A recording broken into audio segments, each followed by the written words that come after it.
Hello hi.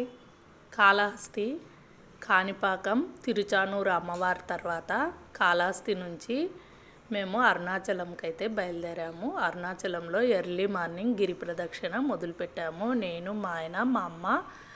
5:30 అలా ఉంటుంది. ఇక గిరి ప్రదక్షిణ అయితే మొదలుపెట్టాము. ఈ గిరి ప్రదక్షిణకు మనము లగేజ్ని తీసుకొని బాటిల్ని తీసుకొని ఏం నడవలేము.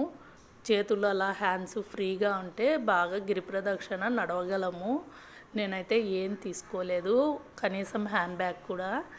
ఇక వాటరు, తినేవి అన్నీ ఆ దారిలోనే దొరుకుతాయి. మనమేమి తీసుకెళ్లాల్సిన పని లేదు. 11 గిరి ప్రదక్షిణ అయిపోయింది.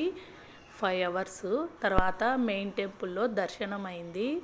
అంతవరకు మా తమ్ముని భార్య, పిల్లలు అంతా రూమ్లో ఉన్నారు. ఇంకా వాళ్ళు మేము అందరం దర్శనం చేసుకొని అయితే బయటకు వచ్చాము. ఇక ఈవినింగ్ కంచికి అయితే బయలుదేరాము. అరుణాచలం నుంచి కంచికి 2 అవర్స్ జర్నీ. ఈ కంచిలో బయట ఈ కమలం పూల దండ అమ్ముతుంటే తీసుకున్నాము. ఇక కంచి అయితే చాలా పెద్ద టెంపుల్ సరౌండింగ్స్ అంతా ఇలా ఉంది.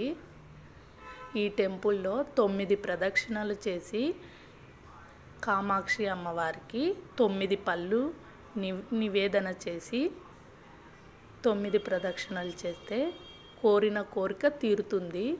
అందుకు మేము 9 ప్రదక్షిణలు 9 పండ్లు సమర్పించి ప్రదక్షిణలు చేశాము. నేను, మా ఆయన, మా అమ్మ, మా తమ్ముని భార్య. ఇక రిటర్న్ జర్నీలో అయితే మేము వస్తున్నాము. రిటర్న్ జర్నీ వచ్చేటప్పుడు ఇక్కడ తిరుత్తని ఉంది. సుబ్రహ్మణ్య స్వామి కొండపైన కొలువై ఉన్నాడు. అక్కడికైతే వెళ్ళాము, ఆ టెంపుల్కు. ఈ సుబ్రహ్మణ్య స్వామి వల్లి దేవసేన సమేత సుబ్రహ్మణ్య స్వామి. ఈ కంచి నుంచి మా ఇంటికి వచ్చే దారిలో తిరుత్తని దర్శించుకొని రిటర్న్ జర్నీలో వచ్చేటప్పుడు పాపకైతే గాజులు తొడిగాను, మా తమ్ముని బిడ్డకి దారిలోనే.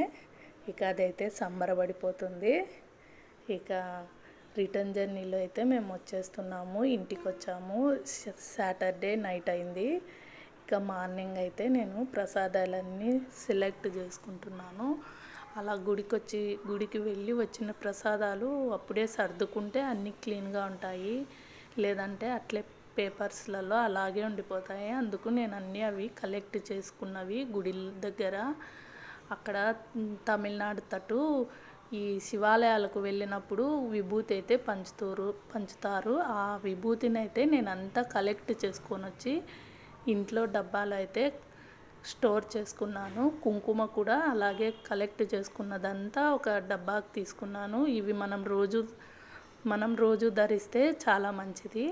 ఇంకా ఫ్రెండ్స్కు, రిలేటివ్స్కు గాజులు అయితే తీసుకున్నాను ప్రసాదంతో పాటు ఇవ్వడానికి. ఇలా ఇవన్నీ సర్దేసుకొని దేవుని దగ్గర అయితే ఈ గాజులు, ప్రసాదాలు పెట్టి పూజ చేసుకున్నాను. ఇక ఇవన్నిటిని కలెక్ట్ చేసుకున్నవన్నీ ఇవ్వడానికైతే రెడీ పెట్టేసుకున్నాను.